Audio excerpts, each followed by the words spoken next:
You wake up in a world that forgot how to bow. The first thing you notice isn't the cold, it's the silence.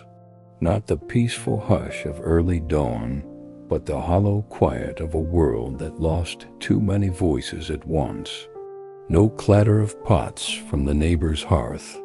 No rooster crowing like it still believes in sunrise.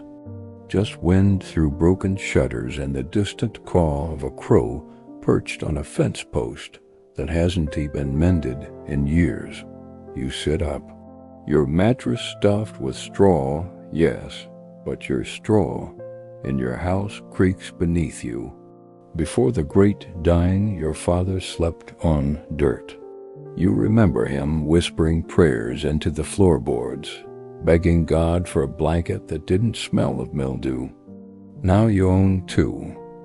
One even has wool. Outside, frost paints the earth silver. The village of Little Wickham stands like a skeleton wearing its old skin houses intact, but half of them empty. Gardens gone feral, the blacksmith's forge cold.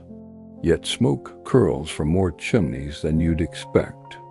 Not because there are more people there aren't, but because the ones left, they've decided to live well, not just survive.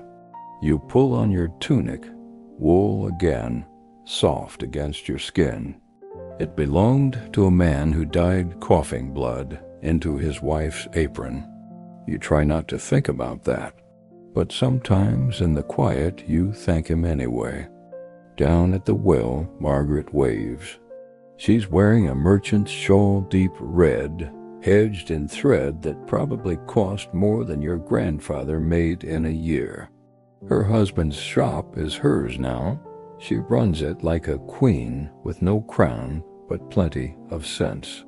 Heard from Great Wickham, she calls. They're paying 3 shillings a week and giving Sundays off. You grin. Lord Edmund won't like that. He'll like starving more, she shoots back. And that's the truth no one says out loud anymore. The dead made room for the living. Not just in houses or fields, but in dignity. You walk to the manor not as a servant, but as a man with options. When Lord Edmund opens the door himself, yes, himself, no steward, no guards, you don't bow. You meet his eyes. And when you ask for 3 shillings and a full day of rest, he doesn't laugh. He hesitates. Then he agrees. Because what choice does he have? Half his tenants are gone. His wheat rots in the field. His wine turns to vinegar in unwatched cellars. Power used to flow from the top down. Now it leaks upward from the hands that plant, harvest, build, and refuse to starve quietly. But then the law comes. A tinker brings news like a curse.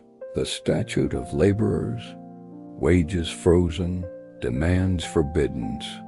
Speak up, and you'll wear the king's brand on your cheek.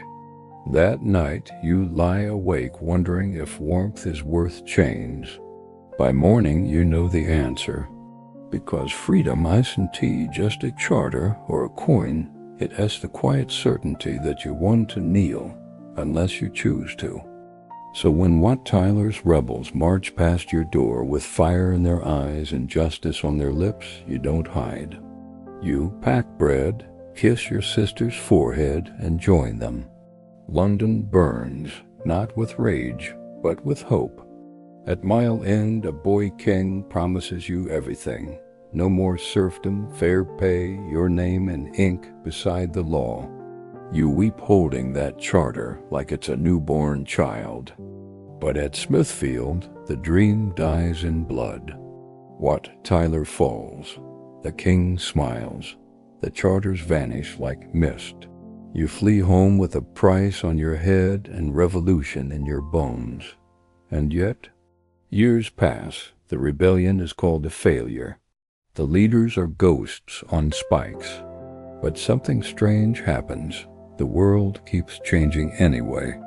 Lords whisper please instead of obey. Women inherit. Children learn to read. Merchants hire by skill, not birth. Quarantines rise in Venice, not from faith, but reason. You realize then, revolutions don't always win in battle. Sometimes they win in silence, in the slow, stubborn refusal of ordinary people to go back to how things were. Now, at 43, you sit by your fire watching your daughter write a letter in her own hand to a cousin in London. She talks of school, of travel, of becoming a healer. Not a dream, a plan. Outside, snow blankets the village. Smoke rises. A dog barks. Someone sings off-key by the tavern. It's ordinary. It's peaceful. It's yours. The Black Death took half of Europe. The rebellion took hundreds more.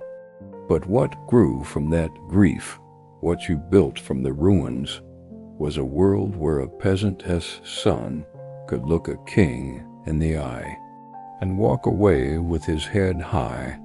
You didn't get everything you marched for, but you got something better, the right to expect more. And as you bank the fire and climb into your warm bed, in your house, in a life you chose, you smile. Because tomorrow is market day, and maybe, just maybe, you'll buy that spice from the East Margaret's been raving about, not because you need it, but because you can, and in this new world, born from plague and defiance, that's enough.